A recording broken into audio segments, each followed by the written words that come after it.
aja ya. Oke. Nah, ini aku nengok soalnya di Panta aja ya. Soalnya aku malas mencari soalnya di mana. Aduh. Oke. Nah, ini kita mulai dari yang paling mudah aja. Nah, oh iya, sebelumnya ini aku mau overview dulu. Nah, ini jadi kalau audit laporan keuangan itu kan tujuannya memberikan opini mengenai kesesuaian laporan keuangan dengan SAK yang berlaku. Nah, jadi nanti pokoknya dari setiap transaksi yang ada, dari setiap keterangan di soal, kita mau membandingkan apakah keterangan tersebut udah sesuai dengan SAK-nya. Kita mencari mana yang salah yang di soal, lalu kita koreksi. Nah, jadi gitu ya intinya. Nah, terus, kalau asersi, nanti kita bakalan sering bertemu dengan asersi ya kan. Nah, jadi asersi itu adalah representasi oleh manajemen yang tercantum dalam LAPQ. Nah, asersi inilah yang akan diuji oleh auditor. Nah, jadi itu ada 3 asersi ya kan, asersi transaksi, saldo akun, sama asersi penyajian dan pengungkapan. Nah, ini itu asersi menurut Arens. Nah, cuman kalau kita di Apple Blossom itu dia asersinya cuman 5 aja gitu, udah dikelompokin. Lebih mudah kalau misalnya di Apple Blossom. Nah, kalau di Arens itu dikelompokin jadi 3. Ada yang asersi transaksi. Kalau asersi transaksi itu ada 5, ada occurrence. Nah, occurrence itu, nah ini artinya itu adalah untuk mencari tahu apakah transaksi tersebut benar-benar terjadi. Nah, jadi ini kan tadi namanya asersi transaksi. Nah, asersi transaksi itu adalah untuk setiap akun yang ada di laba rugi. Nah, jadi yang kayak income, yang revenue sama expense. Nah, itu kita carinya yang asersi transaksi. Nah, berarti kalau kayak sales itu pakai asersi transaksi. Nah, dia pertama occurrence, tadi occurrence itu apakah transaksi tersebut benar-benar terjadi. Terus kalau completeness, ini apakah seluruh transaksi sudah dicatat. Kalau akurasi itu terkait nilainya, apakah nilainya sudah tepat. Kalau Maaf, cut off, ya. Boleh itu nggak minta filenya nggak? Dikirim ke grup gitu. Oh, filenya ya, tunggu ya. Wait.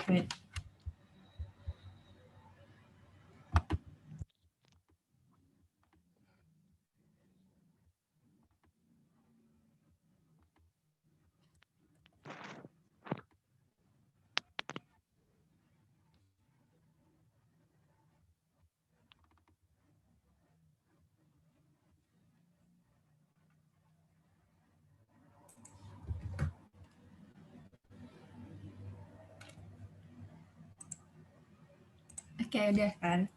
Oke, makasih. Oke, nah. Jadi tadi, tadi asumsi yang terakhir itu akurasi kan. Kalau akurasi itu dia terkait nilainya. Apakah nilai yang dicatat itu udah tepat. Nah, terus habis itu cut off-nya. Karena kalau laba rugi itu kan beda per periode gitu kan. Nah, kalau cut off itu terkait apakah periodenya udah tepat. Terus kalau klasifikasi, apakah klasifikasi akunnya udah tepat. Apakah dia salah akun atau salah apa gitu kan. Nah, terus yang selanjutnya ada asersi saldo akun. Nah, jadi setelah transaksi kan akun itu kan terdiri dari transaksi-transaksi gitu kan. Nah, jadi kita cek dulu transaksinya, baru habis itu ke saldo akun. Nah, ini biasanya untuk di akun yang ada di neraca. Nah, ini ada existence. Nah, apakah saldo tersebut benar-benar ada? Kayak misalnya aset tetap, apakah emang beneran ada aset tetapnya. Terus ini right and obligation. Nah, apakah benar-benar milik perusahaan? Bisa aja kan, misalnya asetnya dijaminkan untuk berutang. Kalau kayak gitu kan bukan milik perusahaan sepenuhnya. Terus ini completeness. Nah, ini apakah saldo akun itu udah menampilkan efek dari seluruh transaksi? Apakah transaksi yang sebelumnya itu udah dicatat semua?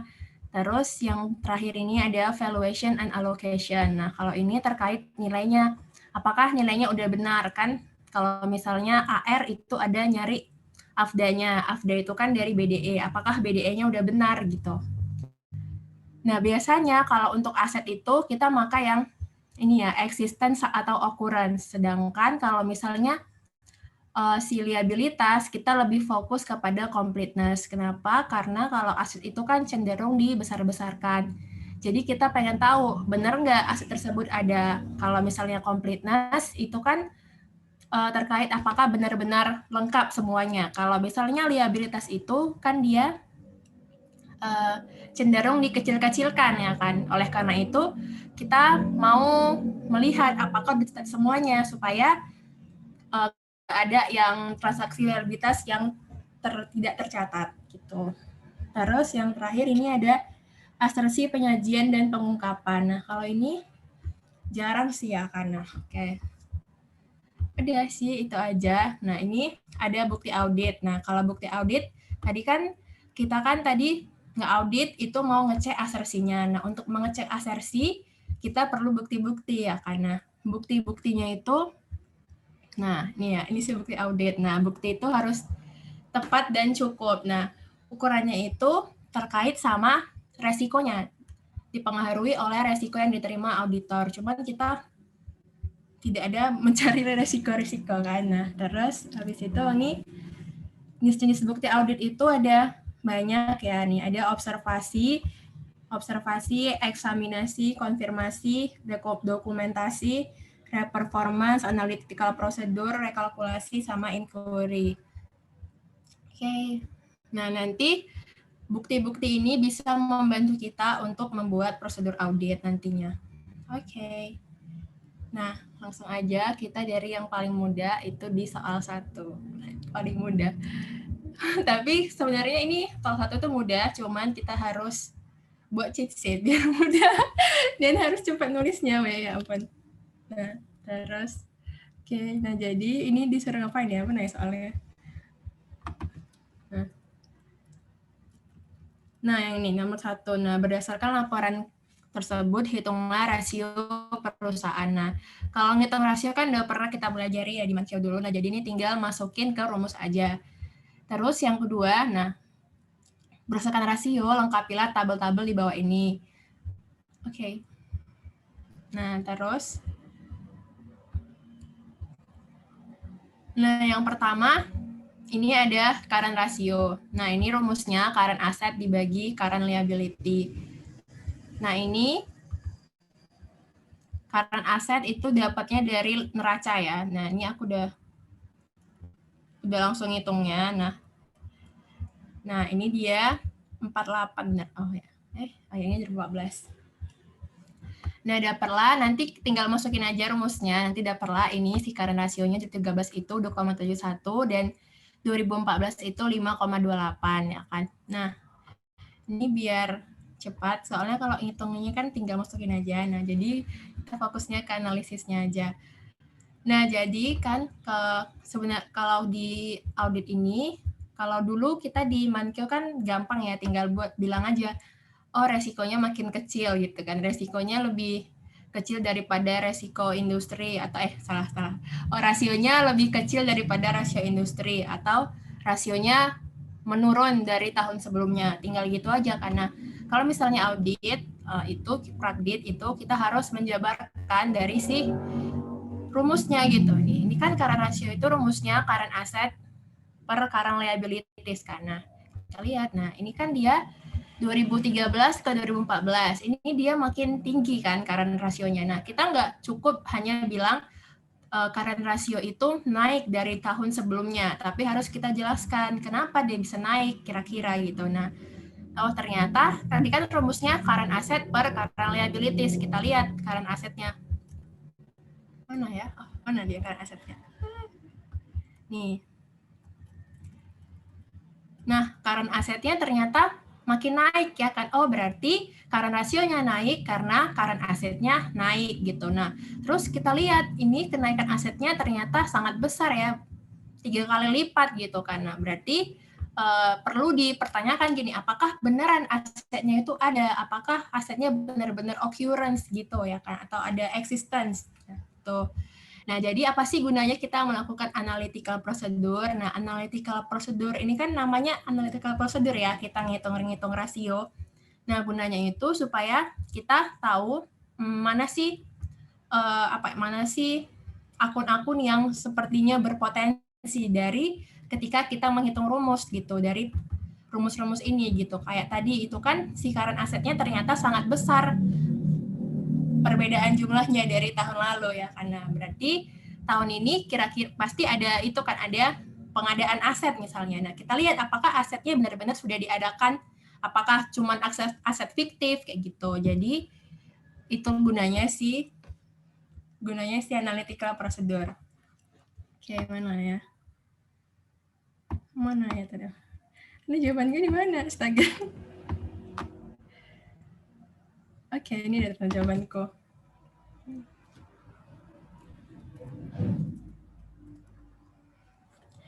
Nah, jadi kita nggak cukup hanya bilang kalau misalnya si current rasionya itu makin tinggi ya kan dari tahun 2013 ke 2014. Cuman kita harus menjelaskan kenapa dia naik gitu kan. Oh, ternyata di sini nah terjadi kenaikan disebabkan oleh jumlah kenaikan aset lancar gitu. Jadi harus dikasih tahu juga kenapa dia naik. Nggak cukup bilang rasionya naik gitu. Nah, terus apa yang dihadapin kalau misalnya dari current ratio ini? Oh, tadi yang udah aku jelasin juga, karena dia naiknya itu akibat aset lancar, nah berarti ada resiko salah saji terhadap aset lancarnya. Jadi nanti aset lancarnya harus kita lebih fokuskan dalam melihat asersi eksistensinya. Gitu. Oke, kalau ada yang mau ditanya, tanya aja ya. Oke, nah terus ini yang B, quick ratio. Nah, rumusnya itu cash tambah AR tambah marketable securities dibagi current liability. Nah, berarti ini dia tidak, kalau misalnya dulu di ManQ, si quick ratio ini adalah current asset dikurang inventory ya kan. Nah, gitu. Nah, jadi kenapa kita ngitung quick ratio? Karena kalau di current ratio ini masih mengikutkan inventory gitu, sedangkan inventory itu kadang membutuhkan waktu lama supaya bisa dicairkan ya kan, harus dijual dulu. Makanya supaya lebih cepat lagi itu kita hitung si quick ratio. Nah, sama juga kayak tadi, kita nggak cuman ngebilang kalau misalnya, oh rasionya makin besar gitu, tapi kita harus jelaskan kenapa rasionya makin besar. Nah, kita lihat tadi rumusnya ini kan, cash tambah net trade account receivable tambah marketable securities dibagi current liabilities. Nah, kita lihat, nah cash yang pembilang ya, yang di atasnya itu ternyata makin besar ya kan, dari 4 juta ke 23 juta. Nah, berarti kenaikan quick ratio-nya ini adalah akibat kenaikan si, ini apa ini chat? Apakah yang kalian chat? Kenapa quick ratio rumusnya beda sama yang ManQ, Maya? Saya tidak tahu kenapa dia berbeda. Saya tidak tahu kenapa dia berbeda, tapi kita ikutin aja rumusnya yang di Apple Blossom aja. Gitu. Iya, pakai yang ini aja. Nah,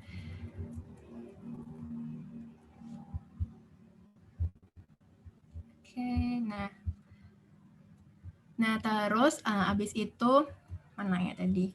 Nah tadi kan karena dia si quick ratio ini makin naik karena ada kenaikan yang pembilangnya kan, cash tambah R tambah marketable securities. Nah, tapi kan kalau misalnya si AR itu kan lebih beresiko ya kan. Kenapa lebih beresiko? Karena dia merupakan transaksi penjabaran lagi ringkasan ya kan, ringkasan dari transaksi si sales kan, sales yang kredit. Sedangkan sales itu juga beresiko karena bisa terjadi transaksi yang fiktif gitu. Karena oleh karena itu kalau misalnya yang quick ratio-nya ini naik karena si pembilangnya juga ikut naik ya kan. Nah, terus di sini juga dibilang si piutang usahanya juga naik ya kan, dari 3 juta ke 12 juta. Nah, kita perlu lihat apakah piutang usahanya itu emang beneran ada eksistensinya, apakah piutang usahanya itu dari transaksi sales yang fiktif gitu. Jadi perlu kita lihat juga si piutang usahanya. So, jadi itu dia. Nah, ini kalau misalnya kan bisa baca aja di sini, dia aku tulis juga Oke. Nah, terus habis itu yang ketiga ke yang debt to equity ratio. Nah, ini rumusnya total liabilities dibagi sama total equity. Nah, ini kan berarti untuk menghitung berapa sih proporsi debt dengan ekuitas. Nah, kalau liabilitasnya lebih besar proporsinya itu kan tidak baik ya. Berarti bisa aja sewaktu-waktu perusahaan bisa bangkrut gitu kan kalau misalnya liabilitasnya itu lebih tinggi daripada equity-nya. Nah, terus ini kan kalau di sini itu si debt to equity rasionya itu kan menurun, bagus dong kalau menurun. Nah, cuman kita lihat kenapa dia menurun. Nggak cukup kita hanya bilang, oh DER-nya itu menurun, tapi kita jelaskan kenapa dia menurun. Oke, kita lihat. Nah, tadi kan rumusnya liabilitas ditambah equity. Nah, ini liabilitasnya naik ya, naik tapi cuma dikit. Namun si ekuitasnya ini naiknya banyak. Oh, berarti penurunan DER ini disebabkan adanya kenaikan ekuitas ya kan, dari 12 juta ke 46 juta. Nah, oleh karena itu nanti si auditornya perlulah melihat mengecek gitu kan, mengecek kembali terkait penerbitan saham, apakah saham yang diterbitkan itu sudah benar gitu, apakah sudah benar, karena ini naiknya banyak gitu kan, sampai 3 kali lipat gitu. Nah, itu untuk si to equity ratio. Jadi kita harus jelaskan juga kenapa dia naik. Yang ternyata kenaikannya itu, kok salah. Kita harus jelaskan kenapa dia itu turun. Yang ternyata penurunan debt to equity ratio itu akibat kenaikan ekuitas. Nah, karena akibat kenaikan ekuitas, maka kita harus nanti mengecek si ekuitasnya itu udah diterbitkan secara benar atau tidak sahamnya. Tuh, terus habis itu yang inventory turnover. Nah, rumusnya itu COGS dibagi inventory. Nah, kalau kita lihat di sini, inventory turnover-nya naik ya, karena inventory turnover ini kan perputaran inventory ya, berapa kali dalam setahun gitu kan. Ini dia kecil ya, inventory-nya berputar nggak sampai sekali di tahun 2013. Nah, ini kita nggak cukup hanya bilang inventory turnover-nya naik, tapi kita jelaskan, kita lihat kan rumusnya COGS dibagi inventory. Nah, kita lihat pertama COGS-nya. Oh, COGS-nya naik, terus inventory-nya juga naik ya kan. Oh. Dan ternyata yang lebih besar kenaikan siapa? Yang lebih besar itu kenaikan si COGS ya, karena oleh karena itu berarti nanti si auditornya harus lebih memperhatikan si asersi terkait si COGS-nya, harus dilihat lagi gitu. Terus habis itu yang profit margin. Nah, rumusnya ini net income dibagi net sales. Nah, ini profit marginnya itu kan tiap tahun itu, dari tahunnya itu kan menaik ya, karena kita lihat kenapa dia naik. Nah, pertama kita lihat dari segi net income. Oh, ternyata net income-nya naik ya kan. Terus habis itu sales-nya juga naik. Nah, besaran siapa yang naik? Besaran si sales-nya yang naik. Karena berarti kita mesti lihat, nanti mesti cek lagi apakah sales-nya ini beneran ada atau sales-nya ini adalah sales yang fiktif gitu. Nah, oleh karena itu nanti si auditornya harus memperhatikan kembali terkait transaksi sales. Nah, terus itu yang return on asset. Nah, rumusnya itu net income dibagi total aset. Nah, kita lihat. Ini kan dia naik ya, berarti kalau naik bagus dong, berarti dia bisa memaksimalkan penggunaan asetnya dalam menghasilkan net income ya, karena terus kita lihat mengapa dia naik. Nah, rumusnya kan net income dibagi total aset. Nah, dari segi net income, oh pas net income-nya naik. Terus dari segi total aset, wah ternyata asetnya lebih banyak naik gitu kan. Nah, berarti kenaikan return on asset ini adalah akibat kenaikan total aset gitu. Jadi nanti kita perlu memperhatikan apakah asetnya ini benar-benaran ada eksistensinya atau tidak. Gitu. Nah, itu dia untuk yang soal nomor 1. Nah, jadi kita perlu cepat-cepat tulis gitu lah istilahnya. Oke. Apakah ada yang mau ditanya? Tidak ada. Oke, kalau tidak ada. Pada soal 2.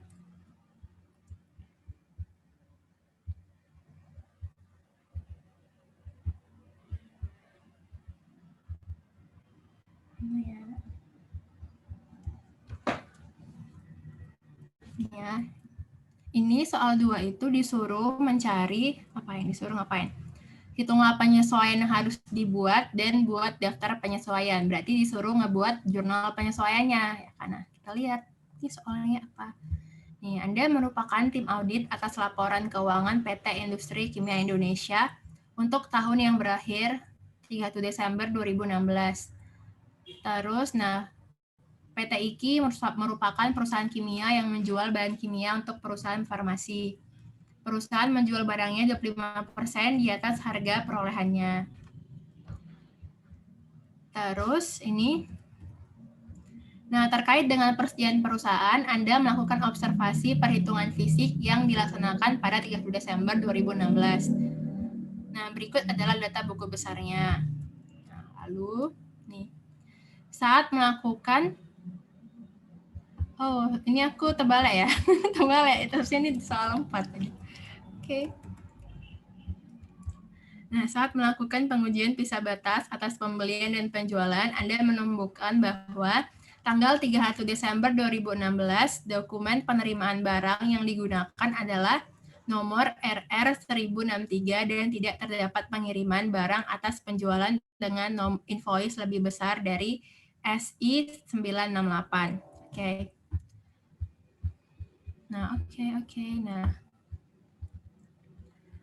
Nah, kalau misalnya kita melakukan audit inventory kan, kita pertama harus lihat dulu dia itu pakai FOB apa gitu kan. Cuman ini di sini dibilang nggak dikasih tahu ya FOB-nya apa. Ya udah, berarti kita lihat aja dulu. Nah, terus jangan lupa kita harus melakukan uji cut off. Nah, pokoknya semua informasi yang ada di soal ini kita lihat-lihat apakah apa yang salah gitu lah ya kan. Oke. Nah, tadi di sini udah disajikan itunya sales invoice sama receiving reportnya. Nah, katanya di sini pada 31 Desember dokumen penerimaan barang yang digunakan adalah nomor RR 1063. Nah, berarti yang terakhir kali itu adalah si RR 1063 ya kan. Nah, oke. Ini yang terakhir kali. Terus katanya, tidak terdapat pengiriman barang atas penjualan dengan nomor invoice lebih besar dari SI 968. Nah, kalau ini kan biasanya itu nomornya ini kan ditulis secara berurutan gitu kan. Nah, berarti yang 969, 970, 971 ini harusnya di tahun depan 2017 bukan di tahun 2016 ya kan. Karena di sini dibilangnya pengiriman barang terakhir itu adalah nomor 968. Nggak ada pengiriman dengan invoice yang lebih besar daripada 968. Nah, berarti 969, 970, 971 harus kita buang lah istilahnya karena dia bukan dari tahun 2016. Harusnya dia di 2017. Nah, oleh karena itu, ini kan dia terkait penjualan. Nah, jadi kita perlu menghapus jurnal penjualannya gitu kan. Nah, dari ketiga ini ya udah berarti dari informasi cut off diperoleh bahwa si SI 969, 970, 971 harusnya itu di tahun 2017, bukan di tahun 2016. Nah, berarti kita hapus jurnal penjualannya ya kan. Nah, berarti sales pada AR, inventory pada COGS. Kalau jual biasa itu kan AR pada sales, COGS pada inventory. Kalau menghapus ya udah tinggal dibalik aja. Jadinya sales pada AR, inventory pada COGS. Nah, ini kan kalau misalnya dia ini kan sales invoice. Nah, kalau sales invoice itu kan pasti terkait sama harga jual ya kan. Nah, makanya di sini si sales pada AR ini langsung aja 15.73. Bukan ini tuh masuk ke COGS. Nah, karena di sini tuh dibilang ini adalah si sales invoice gitu. Nah, namun kalau misalnya dari cut off terkait sama receiving report, nah berarti si 15.73-nya ini merupakan si inventory-nya. Nah, cuman karena dari sales invoice, maka si 15.73-nya ini merupakan harga jual. Tuh, jadi di sini dia adalah harga sales-nya. Nah, terus berapa dong inventory pada COGS-nya? Nah, tadi kita lihat di soalnya dibilang, perusahaan menjual barang dagangan 25% di atas harga perolehannya. Nah, berarti kan, oh ini dia. Nah, hehe. Nah, sales sama dengan 125% COGS. Nah, COGS berapa dong? Berarti 1 dibagi 125% COGS ya kan? Atau 15 ini dibagi 1,25. Oke, nah. Nih, dapatlah inventory pada COGS-nya itu 12.618. Oke, nah udah. Oke, udah ya terkait sama cut off-nya. Terus sekarang yang di A nih. Termasuk di dalam penghitungan fisik tanggal 31 Desember 2016, persediaan yang diperoleh dan telah diterima berdasarkan RR 1060. Namun demikian, invoice belum diterima sampai dengan tahun 2017. Nah, jadi untuk pengakuan barang yang diterima itu, kita lihat barangnya itu udah kita dapetin atau belum, bukan dilihat dari invoice-nya gitu. Nah, jadi meskipun invoice-nya itu belum diterima, tapi kalau misalnya udah datang barangnya, ya udah berarti barangnya itu harus kita akui sebagai pembelian gitu. Jadi harusnya dicatat gitu. Inventory pada AP senilai biayanya yakni 2.2183. Oke. Nah, terus nih yang B. Di dalam gudang per 31 Desember 2016 terdapat persediaan yang terjual dan dibayar oleh pelanggan, namun belum juga dikirim sampai tahun 2017.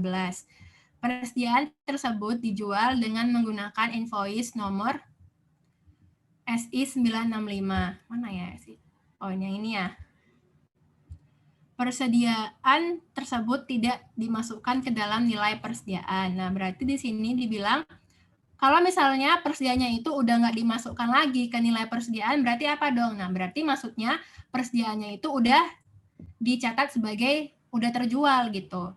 Nah, jadi di sini di yang B ini perusahaan itu udah mencatat jurnal penjualan. Nah, namun barangnya itu belum dikirim. Nah, kalau misalnya kita ngejual, patokannya itu adalah kita udah ngirim belum barangnya gitu. Nah, kalau udah dikirim barulah kita bisa mengakui sebagai sales. Nah, cuman ini tuh belum dikirim. Nah, kalau belum dikirim maka kita belum boleh mengakuinya sebagai sales. Nah, berarti kita harus menghapusnya ya kan. Nah, tunggu ya. Ini jadi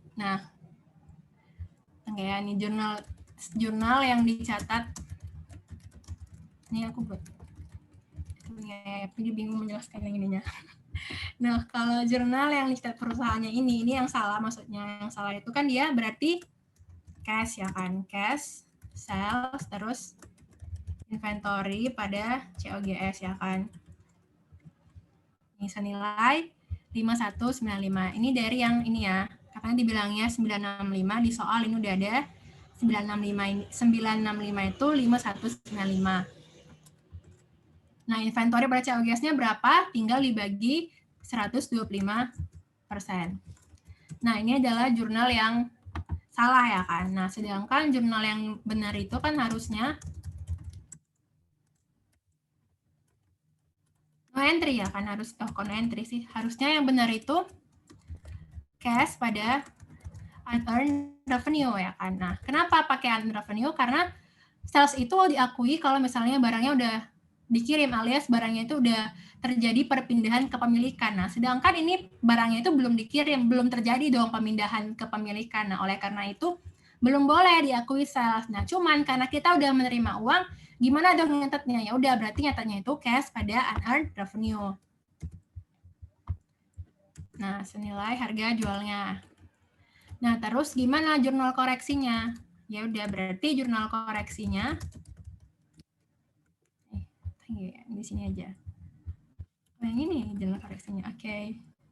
Nah, berarti kita mau menghapus salesnya ya kan? Salesnya yang kita hapus. Nah, salesnya kita hapus, jadi taruh salesnya di debit. Terus kita mau hapus juga si inventory dan ini terbalik ya weh. Harusnya COGS pada inventory kan kalau ngejual. Mau kita hapus si COGS pada inventory-nya, ya udah tinggal kita balik aja inventory pada COGS. Nah, si unearned revenue-nya kan belum kita munculkan ya kan, ya udah makanya kita munculkan lah di sini. Nah, gitu. Nah, kalau untuk si cash-nya ini nggak perlu kita koreksi. Kenapa? Karena dibilang di sini perusahaannya itu udah dibayar ya kan, udah dibayar oleh pelanggan. Nah, berarti cash-nya ya udah benar miliknya si perusahaan. Nah, cuman karena udah dibayar namun belum dikirim tapi udah diakui sebagai sales, itu kan salah karena harus dikirim dulu baru bisa diakui sebagai sales. Terus ini yang C. Nah, pada sore hari tanggal 31 Desember 2016 terdapat 2 truk di sisi gudang perusahaan, yaitu truk dengan plat nomor R82WE, muatan pada truk tersebut dibongkar pada 2 Januari 2017 dengan menerbitkan RR 1063. Ongkos angkut dibayar oleh supplier. Nah, kita lihat RR 1063 ini udah dicatat belum? Oh, ternyata RR 1063 udah ada di receiving report di sini. Nah, berarti dia udah masuk dong sebagai pembelian yang dicatat oleh perusahaan. Nah, berarti udah benar. Kalau udah benar, nggak perlu kita koreksi. Nah, kalau misalnya nih di sini dibilang truk dengan plat nomor R82WE ini dibongkar 2 Januari dengan menerbitkan RR 1064. Nah, 1064 ini tuh kan nggak ada ya di sini, nggak ada di tabel pembelian ini. Nah, kalau kayak gitu berarti dia merupakan pembelian yang belum dicatat. Nah, oleh karena itu barulah kita perlu mengoreksinya karena dia belum dicatat sedangkan barangnya udah tiba. Nah, patokan dicatat atau enggaknya itu adalah dilihat dari barangnya itu udah milik kita apa belum. Nah, meskipun barangnya itu belum dibongkar, kalau misalnya barangnya udah sampai ke tempat kita, maka udah bisa kita akui sebagai milik kita meskipun belum dibongkar. Nah, jadi misalkan meskipun si 1064 ini nyampenya 31 Desember dan dibongkarnya 2 Januari, maka si 1064 itu adalah milik perusahaan dan harus dicatat. Nah, karena di sini itu nggak ada 1064, maka harus kita jurnal pembeliannya. Cuman ini kan soalnya 1063, berarti udah benar. Oke. Nah, terus yang C2. Truk dengan plat nomor B7412JGR telah memuat persediaan dan disegel pada 31 Desember 2016. Truk tersebut berangkat pada tanggal 2 Januari 2017. Harga jual barang yang dikirim tersebut adalah 12.700 dan ongkos angkut dibayar oleh pelanggan. Penjualan ini dilakukan dengan invoice nomor SI968. Nah, kita lihat apakah SI968 ini udah tercatat? Oh, SI968 belum tercatat. Oh, kita lihat apakah emang harus dicatat atau enggak. Kita lihat. Nah, ini itu kan dia truknya itu berangkat itu 2 Januari ya kan. Nah, tadi kita lihat si penjualan itu baru bisa diakui kalau barangnya udah terkirim gitu, udah dikirim gitu kan. Sedangkan ini truknya itu baru berangkat 2 Januari, meskipun dia udah disegel, udah dipisahkan di tanggal 31 Desember, karena dia belum dikirim ya udah masih milik perusahaan. Jadi harusnya memang belum catat sebagai penjualan. Nah, terus tadi kan SI968 ini udah nggak ada gitu di sini, nggak ada di penjualan. Nah, berarti dia memang penjualannya belum dicatat dan sudah benar karena penjualannya itu baru bisa dicatat nanti di 2 Januari 2017. Jadi tidak perlu dikoreksi. Nah, kalau misalnya ini SI968 itu ada di tabel penjualan ini, nah berarti itu salah. Kalau salah barulah kita perlu koreksi. Berarti penjualannya itu belum dapat diakui, jadi tinggal dibalik aja kayak jurnal yang ini, sales pada R, inventory pada COGS.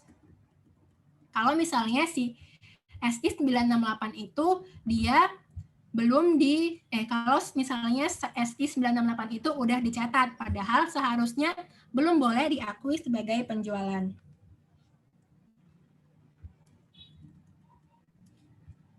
Nah, terus ini yang D. Nah, terdapat pengiriman melalui kereta. pada tanggal 31 Desember 2016, kereta tersebut masih langsir di stasiun. Persediaan ini sudah dijual dengan menggunakan invoice SI 966 dengan FOB destination. Nah, kita lihat apakah SI 966 udah ada di catatan.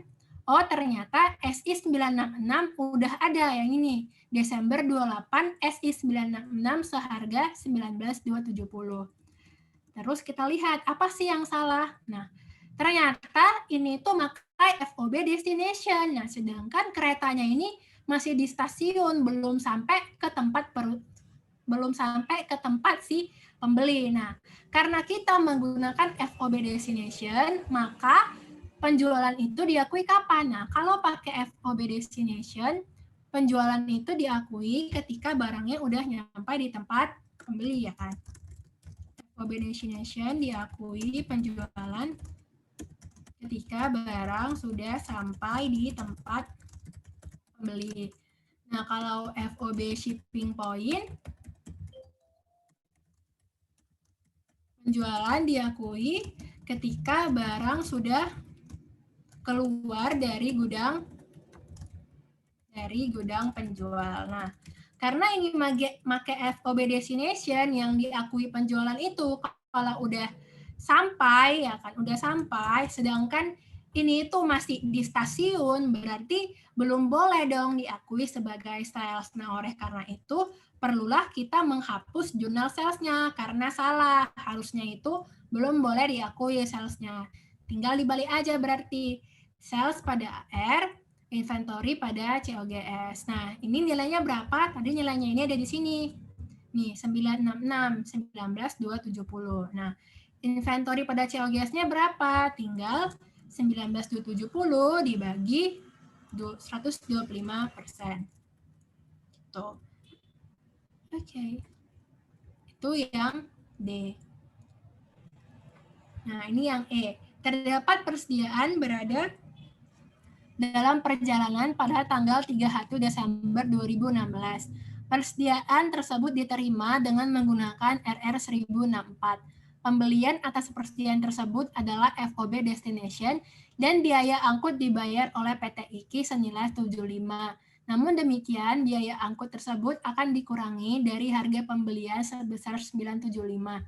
Nah, ini kan kalau yang D ini kita menjual menggunakan FOB destination. Nah, kalau yang E kita beli dengan FOB destination. Nah, kalau dengan FOB destination, pembelian diakui ketika barang sudah sampai di gudang, ya kan. Nah, kalau FOB shipping point, nah berarti pembelian diakui ketika barang sudah keluar dari gudang penjual alias udah di jalan, ya kan, udah di pengiriman oleh kurir. Nggak tahu aku bahasanya. Oke, dari intinya. Oke.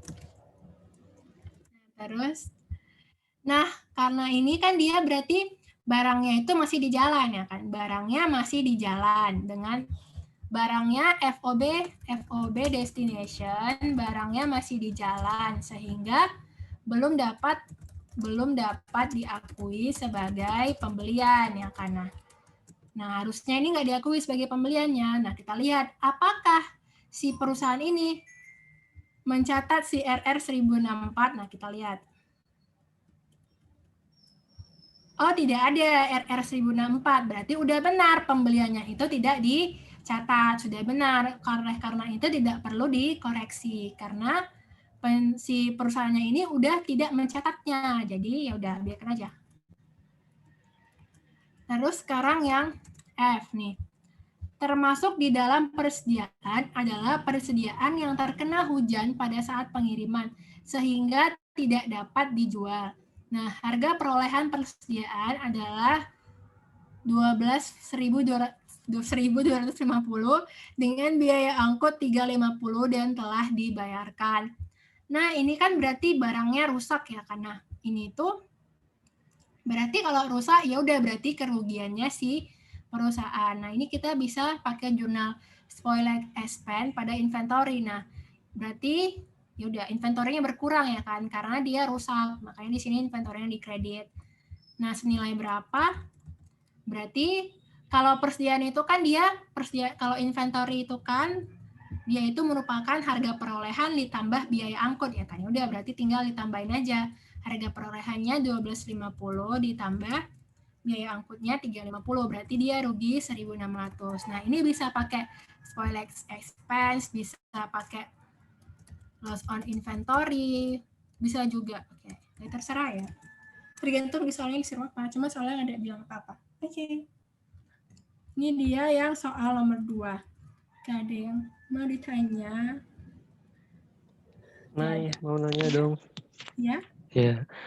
Ini perusahaannya itu penjualan sama pembeliannya tuh pakai FEB destination semua ya? Iya. Sebenarnya ini nggak ada dibilang, cuman ya kita menggunakan logika aja. Kalau misalnya barangnya belum dikirim kan berarti emang belum bisa diakui gitu. Tapi kalau misalnya dia penjualan FEB shipping point itu gimana? Kalau FOB shipping point ya udah berarti yang mana? Kayak mana? Misalnya Berarti ya penjualan udah harus jadi yang pas mana di soal ini. enggak sih secara umum penjualannya gitu loh. Berarti pas dia Oh, keluar oke. dari gudang itu udah bisa diakui sebagai penjualan belum? Ya udahlah. Kan shipping Udah point. ya. Iya. Oke. Yang tadi tuh bingung loh soalnya nggak ada keterangan kan di soalnya. Iya, nggak Jadi ada. kalau misalnya nggak ada keterangan gitu kita asumsi dari yang keterangan teman-temannya aja kali ya. Kayak misalnya contoh di bawahnya itu kan ada destination tuh. Kan dia nggak nyebutin kan Nah, kebijakan iya. awalnya itu apa. Iya, Jadi kayak gitu ya. iya, iya. Oke, Kita tulis aja dulu asumsi kita. Oke. thank you. Oke. Mana ya? Oke, sekarang yang soal 3.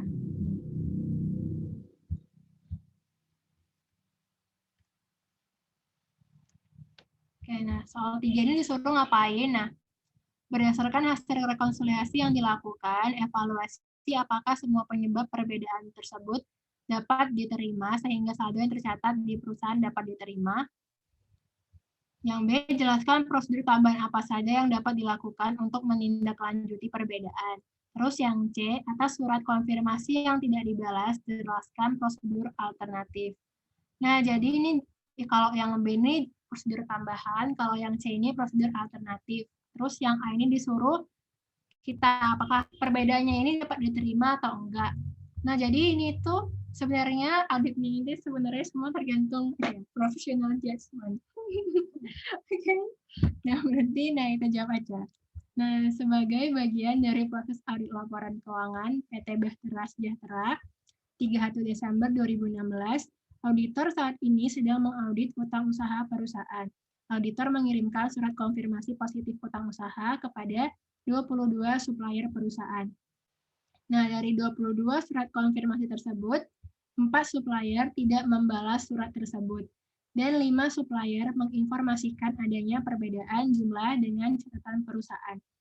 Atas hasil konfirmasi yang berbeda ini, auditor menyampaikan salinannya kepada manajer akuntansi untuk ditindaklanjuti.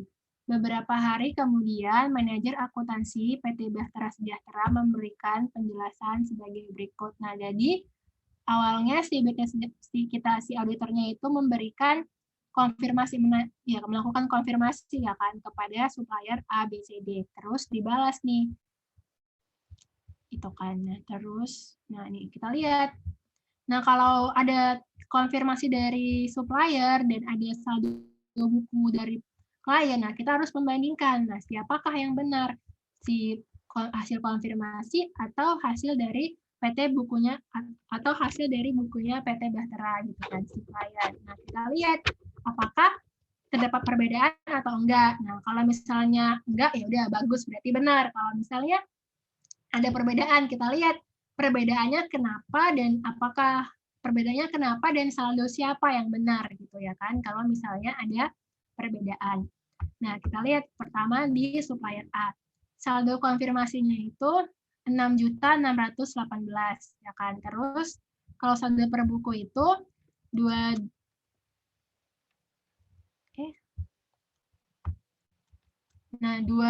2.017.000. Nah, ternyata ada selisih kan, selisihnya itu 4.600.000. Nah, selisihnya kenapa? Karena ada pembayaran tanggal 30 Desember 2016. Nah, kalau misalnya ini dibilangnya kan pembayarannya itu 30 Desember 2016 ya karena ini berarti udah benar dong karena dia bayarnya itu 30 Desember 2016, berarti udah bisa termasuk sebagai pengurang saldo utang ya kan, berarti udah dapat diterima informasinya. Nah, kita sebagai auditor itu nggak bisa langsung mempercayai sebenarnya apakah si supplier A ini benar-benar bayar gitu kan, 4.601.000 ini. Nah, berarti kita perlu melakukan prosedur tambahan gitu yang B. Dengan apa? Dengan mengecek apakah ada pembayaran tanggal 30 Desember dengan mengecek ceknya atau bukti pengeluaran kasnya gitu. Nah, kalau beneran ada di bukti pengeluaran kas, ya udah berarti emang benar nilainya. Tuh. Oh, ini salah ya, ini tuh. Oh, kok salah sih maksudku? Yang berutang itu adalah si yang utangnya itu utang milik PT Bahtera ya. Oke. Nah, supplier ini dia memiliki piutang terhadap PT Bahtera. Kayak gitu ya. Terus sekarang yang B. Nah, menurut supplier, saldo utang PT Bahtera itu adalah 26.251. Nah, sedangkan menurut PT Bahtera utangnya itu cuman 20 juta gitu kan. Nah, kok bisa berbeda? Nah, di sini dibilang, nah perbedaannya itu tidak dapat diidentifikasi karena supplier tidak memberikan detail. Nah, kalau misalnya perbedaannya itu nggak dapat diidentifikasi, berarti kita tidak dapat diterima gitu. Nah, sebenarnya nggak apa-apa beda, asalkan ada alasannya gitu. Kalau misalnya perbedaannya itu nggak ada alasan, ya udah berarti tidak dapat diterima. Nah, kalau kayak gitu gimana dong? Nah, kalau kayak gitu berarti kita harus melakukan prosedur tambahan gitu. Dengan ngapain? Nah, misalnya ini, meminta detail pencatatan piutang yang dilakukan oleh supplier. Nah, dan juga bisa meminta detail pencatatan dari klien terkait utangnya. Terkait utang, serta menelusuri cash voucher. Nah, ini kan utang ya. Utang itu kan berarti terkait dong sama cash voucher alias pengeluaran kas ya kan. Karena pasti ada dong kita membayar utang. Nah, gitu. Nah, jadi untuk si B ini dia itu tidak dapat diterima karena dibilang di sini perbedaannya itu tidak dapat diidentifikasi. Nah, pokoknya kalau misalnya perbedaannya itu nggak dapat diidentifikasi, maka kita sebagai auditor tidak dapat menerimanya. Harus kita cari mengapa dia berbeda. Terus ini yang C. Nah, menurut supplier, saldo utang PT Bahtera itu 6.170.150.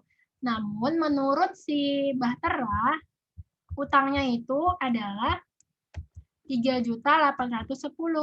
Ada perbedaan 2.360. Nah, kenapa berbeda? Nah, ternyata ada kredit memo yang diterbitkan pada tanggal 15 Januari 2017. Nah, kredit memonya ini kan tanggal 15 Januari 2017, sedangkan kita itu mengaudit 31 Desember 2016. Nah, oleh karena itu, maka nanti ini tuh harusnya masuknya itu di tahun 2017 ya kan. Nah, bukan tahun 2016. Jadi nanti ini harus dikoreksi ya kan. Harus dikoreksi ya kan. Oke, nah berarti yang benar itu menurut saldo siapa? Yang benar itu tunggu. Aku salah menjelaskannya. Nah, jadi menurut supplier itu kan 6.170. Sedangkan menurut Bahtera itu adalah 3.810. Nah, kata si Bahtera ini itu berbeda karena si supplier itu menerbitkan kredit memo untuk tahun 2017 gitu kan. Nah, terus kita lihat berarti harusnya ini kan ini itu berarti catatnya itu harusnya di 2000 catat di 2017 gitu kan. Nah, berarti saldo siapa yang benar? Saldo menurut Bahtera, ya kan? Karena Bahtera itu dia belum memperhitungkan yang 2.360.000. Berarti ini dia dapat diterima. Terus habis itu yang Deng. Nah, menurut supplier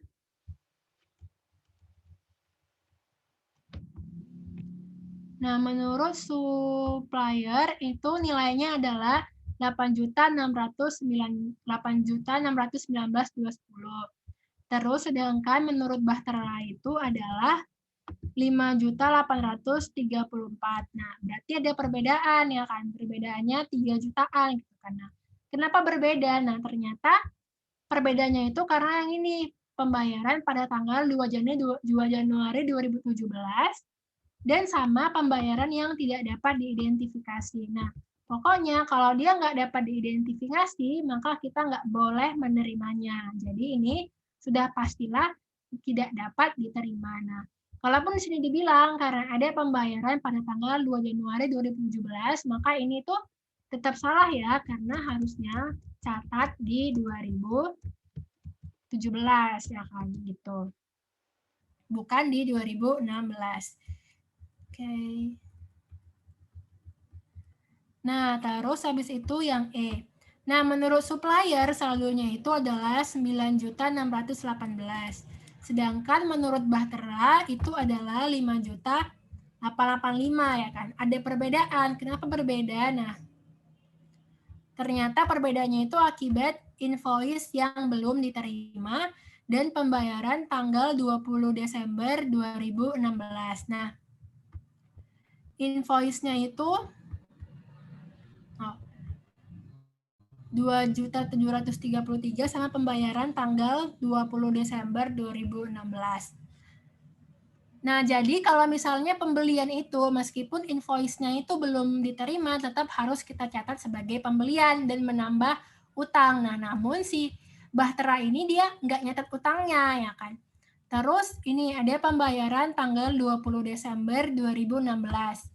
Nah, kalau pembayaran itu kan dia mengurangi nilai utang ya kan. Nah, berarti ini alasannya itu adalah dapat diterima ya.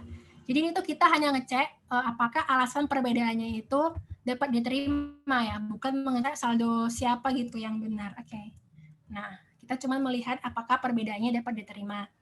Nah, kalau misalnya ini sebagai auditor gitu kan, kalau udah dapat informasi terkait invoice atau pembayaran gini, kita itu harus mengecek juga di bukunya si Bahtera apakah juga dicatat di cash register atau di cash voucher gitu. Nah, kalau misalnya ada gitu ya udah berarti emang beneran alasannya. Cuman karena di sini itu nggak ada cash vouchernya gitu, maka kita nggak bisa mencari lebih lanjut. Jadi kita cuma membuat asumsi kita gitu. Ini tuh dapat diterima apa enggak gitu.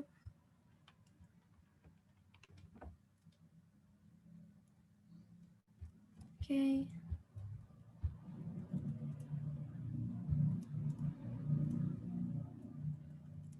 Nah, terus ini ada prosedur alternatif. Nah, jadi apa sih bedanya prosedur alternatif tambahan sama prosedur Apa sih bedanya prosedur tambahan sama prosedur alternatif? Nah, kalau prosedur alternatif itu dia emang harus dilakukan. Karena kalau nggak dilakukan kita masih nggak tahu gitu penyebabnya apa. Nah, sedangkan kalau prosedur tambahan ini tuh dia opsional gitu. Kalaupun kita nggak melakukan ya nggak apa-apa gitu kan, tergantung dari tingkat resiko kita menerimanya seberapa besar. Sedangkan kalau prosedur alternatif itu kita memang harus melakukan, karena kalau tanpa melakukan hal tersebut kita tidak tahu dapat dari mana saldo siapa yang benar gitu. Nah, ini kita bisa melakukan vouching ke buku besar utang usaha, terus bisa juga mengecek buku pengeluaran kas, terus mengecek pembayaran setelah tanggal neraca. Nah, jadi ini tuh kan terkait sama utang usaha ya kan. Utang usaha itu kita cenderung melihat dari sisi completeness-nya gitu ya kan. Nah, dan kita harus mencari terkait sama unrecorded liability gitu kan. Karena utang usaha itu cenderung dikecil-kecilkan kan. Perusahaan itu kan pengen laporan keuangannya terlihat bagus. supaya bagus, jadi harus dikecil-kecilkan lah utangnya ya kan. Jadi, nah ini kita bisa melakukan vouching dari bukti ke buku besar utang usaha ya kan. Nah, jadi dari bukti utang ke buku besarnya. Terus bisa juga mengecek buku pengeluaran kas. Nah, ini untuk melihat apakah ada yang belum tercatat gitu utangnya. Tiba-tiba udah dibayar, sedangkan di laporan keuangan itu nggak ada utang gitu ya kan. Nah, ini untuk mengecek si completeness dengan cara mengecek buku pengeluaran kas. Terus ini juga mengecek pembayaran setelah tanggal neraca. Ini juga sama ya, sama yang tadi sebelumnya, untuk jangan-jangan di tahun depan tiba-tiba dia bayar gitu kan, sedangkan di tahun ini nggak ada gitu diakui utangnya. Ini tuh seringnya kayak apa ya, interest payable atau miscellaneous payable gitu kan, tiba-tiba udah dibayar di tahun depan, sedangkan di tahun ini itu nggak dicatat terkait utang yang belum dibayar, beban yang masih harus dibayar gitu. Biasanya itu terkait apa ya? Tadi aku bilang apa sih? Kayak miscellaneous, terus ada miscellaneous expense, terus listrik, air, gitu-gitulah. Utilities. Nah, itu biasanya gitu. Nah, dia tiba-tiba udah dibayar tapi belum diakui sebagai payable di tahun ini. Itu untuk begitu. Oke, itu dia untuk prosedur alternatifnya. Oke.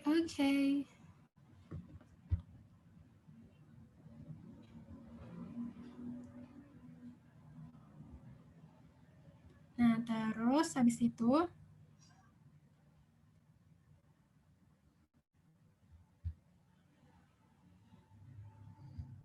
ke yang nih. Oh, di sini ternyata kebuat terbalik.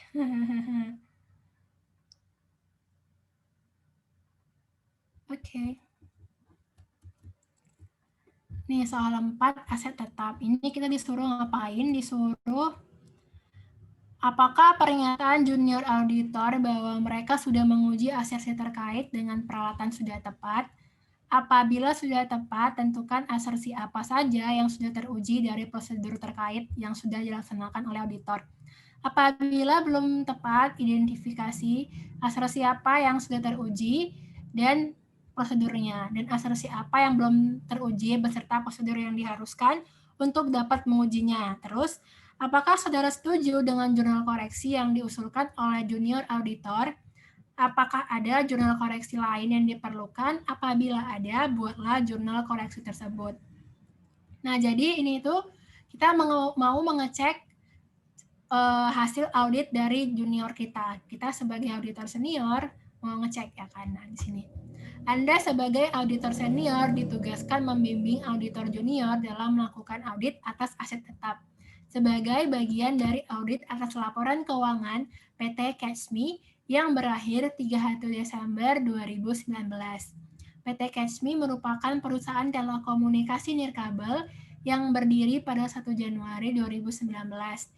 Ini merupakan penugasan audit pertama bagi KAP di mana Anda bekerja. Salah satu junior auditor saat ini sedang melakukan Nah, jadi ini perusahaan yang diaudit si Catch.me ini dia punya ini menara BTS 5G 5G.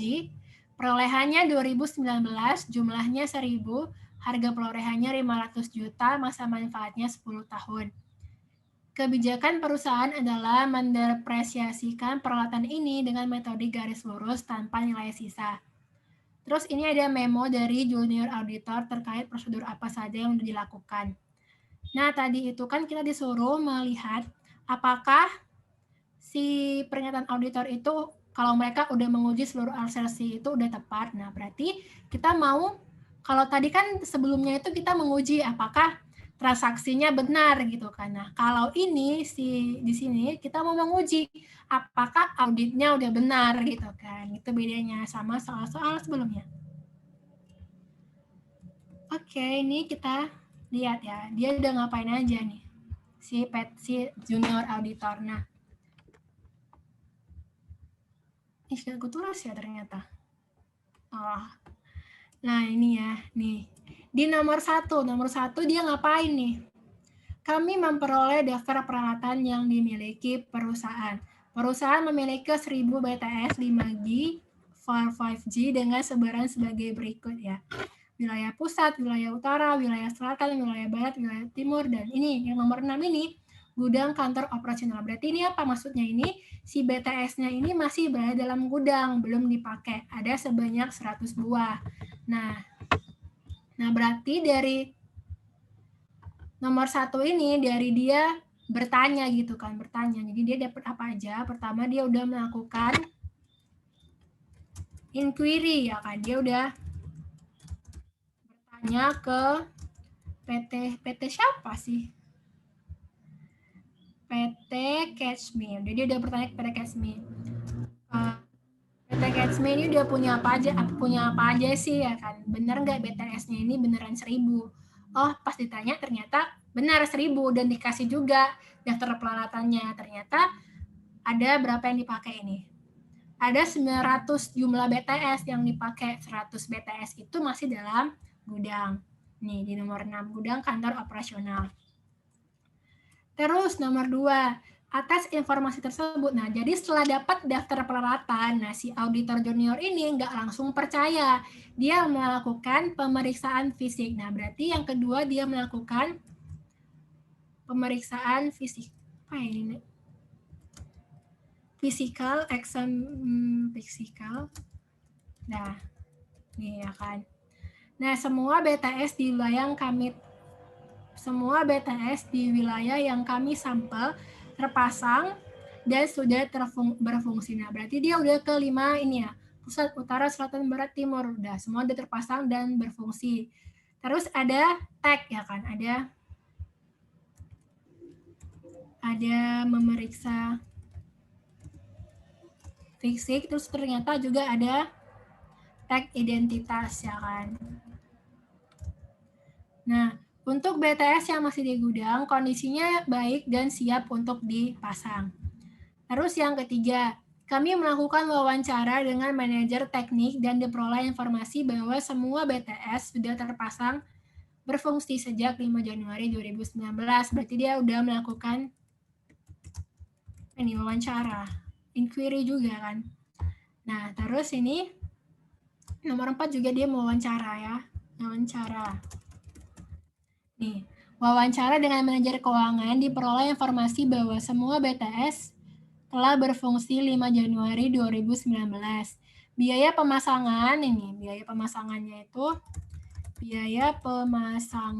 itu adalah 50 juta. Terus habis itu 50 juta per BTS ya kan. Totalnya itu total biaya pemasangan, kok biasa sih biaya. Total biayanya itu adalah 45M. Dia ada 900 BTS. Nah, manajer menunjukkan bukti pembayaran beban tersebut dan total biaya 45 miliar sudah dibebankan pada laporan keuangan. Nah, kita bisa lihat ini. Ini dibilangnya biaya pemasangan, tapi dibebankan. Nah, kita kalau misalnya aset tetap itu kita perlu ingat bahwa biaya aset tetap itu kan sama dengan nilai aset tetap itu kan sama dengan biaya perolehan ditambah semua biaya yang dikeluarkan sampai dengan aset tetap tersebut dapat digunakan ya karena berarti biaya pemasangan ini itu kan dia biaya yang perlu dikeluarkan kan supaya aset tersebut dapat digunakan ya karena oleh karena itu harusnya itu dia menambah nilai aset ya kan bukan jadi beban. Nah, berarti ini perlu kita koreksi ya. Kita buat merah dulu aja. Terus ini yang kelima, kami melakukan pengecekan ke in-house statement dan diperoleh data sebagai berikut. Nah, berarti dia udah melakukan ini kan mengecek laporan keuangannya ya kan. Nah, ini dia. Menaranya itu 500 miliar, depresiasinya 100 juta. Nah, berarti menara, ini si BTS-nya itu berapa? 500 M ya kan? Akumulasi depresiasinya itu 100 juta. Oke. Terus yang keenam, dia melakukan rekalkulasi, ya kan? Nah, terdapat overstatement beban depresiasi sebesar 50 juta. Nah, berarti menurutnya, ini kan beban depre tahun 2019 sama dengan 100 juta. Nah, setelah direkalkulasi ternyata dibilang sama junior ini bahwa beban depre itu overstatement 50 juta. Nah, berarti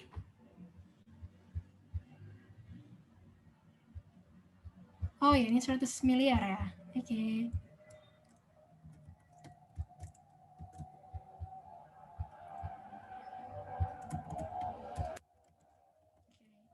Nah, beban deprenya itu overstatement 50 juta. Nah, berarti menurut junior itu depresiasinya itu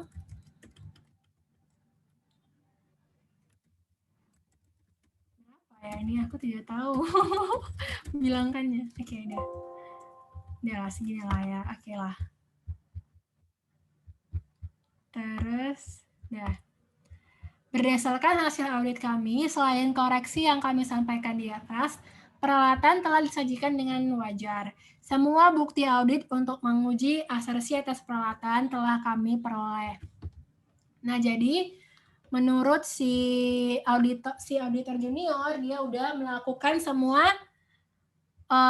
semua buktinya itu sudah dilakukan untuk menguji semua asersi terkait peralatan. Nah, ini kita kerjainnya menurut si itu aja ya, Apple Blossom. Nah, kalau menurut Apple Blossom itu dia ada 5 itu kan, ada 5 asersi ya. Bentar ya, aku juga melupakannya. Nah,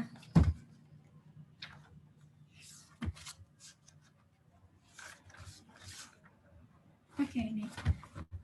Nah, kalau di Apple Blossom, ini asersi.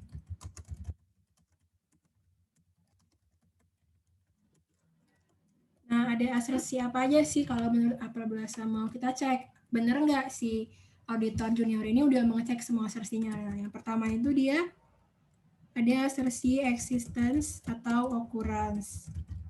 Terus habis itu completeness. Terus yang ketiga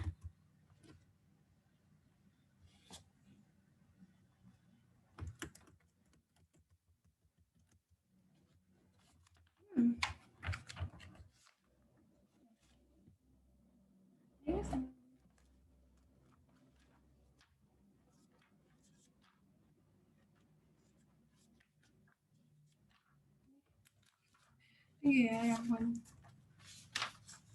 oh iya benar, right and obligation. Terus yang keempat itu valuation and allocation. Terus yang kelima itu presentation and disclosure. Nah, jadi kalau menurut Apple Blossom itu kita harus melakukan 5 asersi ini, menguji 5 asersi ini. Existence atau occurrence, terus completeness, rank and obligation, valuation and allocation, dan presentation and disclosure. Nah, cuman kalau menurut Arens ini ada yang di sini ya, di slide overview ya. Oke. Nah, kita lihat. Nah, kalau existence atau occurrence ini kan dia menguji itu kan, apakah aset benar-benar ada di perusahaan ya kan. Nah, terus completeness, apakah semua transaksi sudah dicatat ya kan. Terus right and obligation, apakah aset benar-benar milik perusahaan secara hukum ya kan. Nah, terus valuation and allocation, nah apakah nilai aset sudah tepat. Nah, terus presentation and disclosure. Nah, apakah aset sudah disajikan dan diungkapkan, disajikan dengan benar dan diungkapkan dengan cukup. Nah, yang pertama dari existence and occurrence. Jadi kita mau menguji apakah asetnya benar-benar ada di perusahaan. Nah, dia kan ada melakukan 6 prosedur ya kan, dari dia memperoleh daftar peralatan sampai terakhir itu dia melakukan rekalkulasi. Nah, kira-kira dari semua ini ya kan, apa sih yang dia lakukan ini yang memenuhi pengujian existence? Nah, kita lihat. Nah, tadi dia ada melakukan ini ya, apa sih ini? Physical examination ya kan. Nah, berarti benar-benaran dong dia menguji existence-nya dengan cara dia melakukan physical examination. Nah, jadi dengan adanya physical examination, si auditor junior benar-benar yakin bahwa si menara BTS itu ada, bukan cuman fiktif. Terus ini, completeness. Apakah semua transaksi udah dicatat ya karena? Apakah ada nggak di sini? Oh,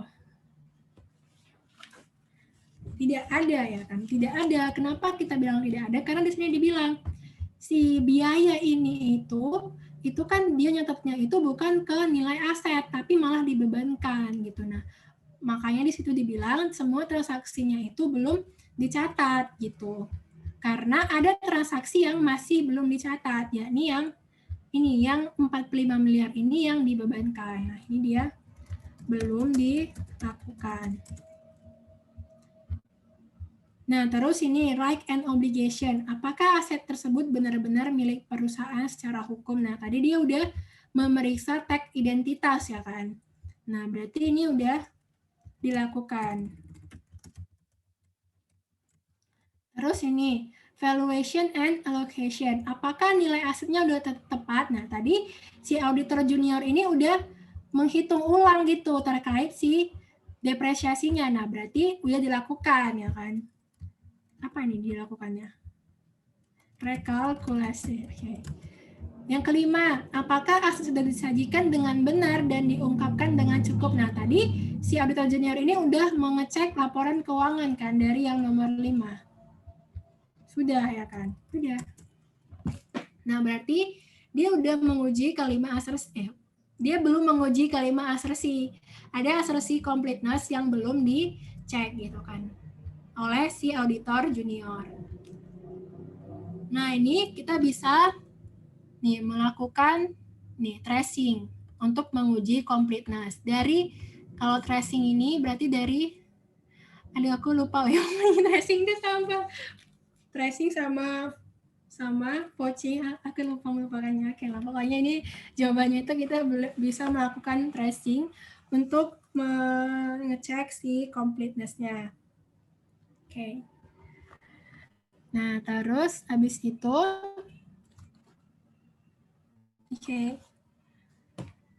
Nah, udah.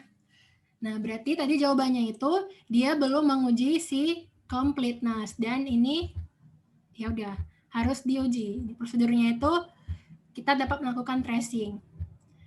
Terus habis itu yang nomor 2 itu disuruh ngapain?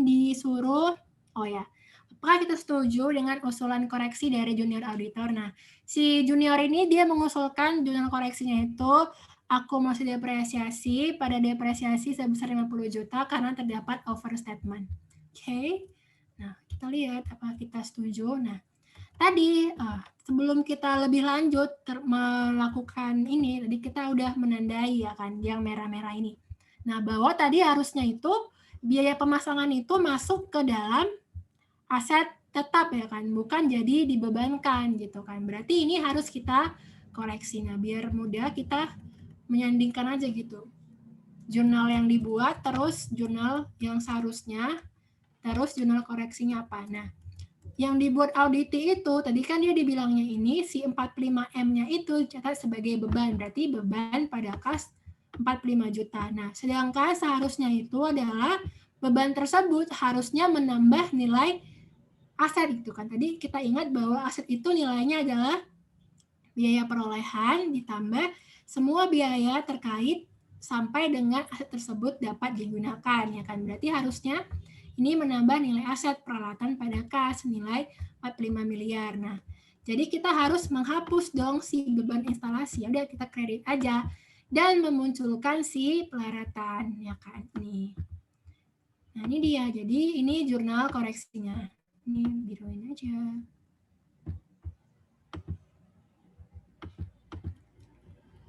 Nah, terus habis itu, nah jadi kalau kita melakukan kalau kita itu melakukan audit atas aset tetap, nah kita perlu ngapain aja nih? Yang pertama kita harus ngecek apakah apakah bebannya itu udah benar jadi beban atau harusnya beban tersebut itu masuk sebagai peralatan. Terus yang kedua, kita harus cek apakah si depresiasinya ini udah benar gitu. Nah, kita cek lah ya, apakah depresiasinya udah benar. Nah, dengan cara kita lihat. Ya, dengan cara hitung kembali depresiasinya. Oke. Nah, katanya di sini itu kan depresiasinya itu 100 miliar ya kan. Jurnalnya itu gini, yang dibuat audit itu beban depresiasi pada akumulasi depresiasi 100 miliar. Nah, kalau yang seharusnya berapa dong? Nah, kita lihat dong, menurut kita, menurut auditor, berapa sih jurnal depresiasi yang tepat? Nah, kita lihat tadi kan perolehannya itu 400, tunggu, salah. Oke, tadi itu kan perolehannya itu 500 miliar ya karena. Cuman karena 100 BTS-nya ini nggak dipakai ya kan, belum dipakai, masih di gudang gitu kan. Maka dia nggak perlu didepresiasi. Nah, ingat kembali bahwa yang perlu didepresiasi itu kan yang udah dipakai ya kan. Ingat kembali kalau misalnya tadi itu aku bilang kalau biaya sampai aset tersebut dapat digunakan. Berarti aset tersebut itu harus dapat digunakan dulu baru bisa didepresiasi. Kalau nggak bisa digunakan ya apa yang mau didepresiasi ya kan? Nggak ada ya kan. Makanya di sini yang kita depresiasi itu hanya 9 ya kan. Mana tadi? Mana hanya 9 ya kan. Hanya 900 dikali harga perolehannya yaitu 500 juta. Dapatlah di sini 450M. Nah, terus habis itu ketika diinstalasi ternyata memakan biaya dan ini tuh menambah nilai peralatan. Nah, berarti harus bertambah dong nilai peralatannya. Nah, jadinya peralatannya itu 495 juta. Nah, ini dia nilai peralatan seharusnya. Nah, 495. Nah, karena ini masa manfaatnya 10 tahun, jadi berapa dong beban depresiasinya? Ya udah tinggal bagi aja. Pas 95 dibagi 10. Oh, dapatlah depresiasinya itu 49 miliar 500. Nah, berarti menurut auditor jurnalnya itu beban depresiasi pada akumulasi depresiasi 49 miliar 500. Nah, sedangkan menurut audit itu adalah 100 miliar, berarti ada perbedaan dong, maka perlu kita koreksi. Dengan mengurangkan beban depresiasinya ya kan, ya udah tinggal dibalik aja senilai selisihnya, ya kan. Beban depresiasinya berkurang, ya udah taruh dia di kredit, ya kan. Sebesar selisihnya 100 miliar dikurang 49.500 nih. Dapatlah jurnal koreksinya itu 50 miliar 500. Nah, jadi apakah kita setuju dengan koreksi dari si auditor junior? Tidak setuju ya kan, karena ini dia alasan-alasannya dan udah kita lampirkan koreksi yang seharusnya dilakukan. Oke. Ini dia untuk si ini. Oke. Sudah. Ada yang mau ditanya dari ini? Tidak ada? Tidak ada dong. Tidak ada. Tidak ada dong. Oke.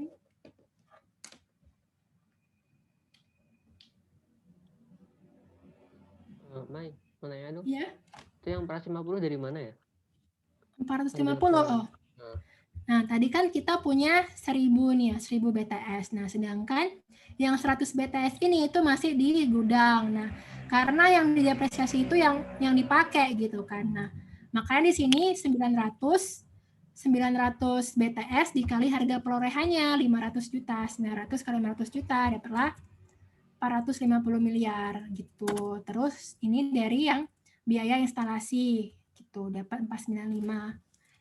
Depresiasinya tinggal bagi 10. Sudah. Nah, gimana? Oke. Mudeng. Oke. Terima kasih.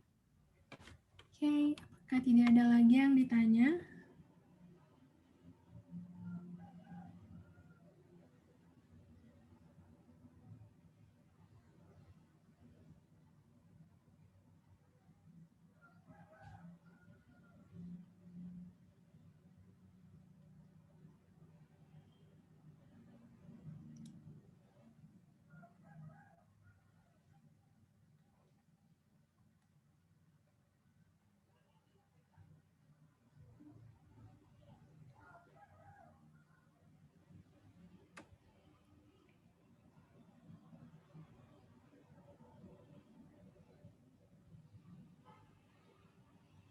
Tunggu. Nih, chat. Oke, ntar aku kirim. Oke, ntar ya.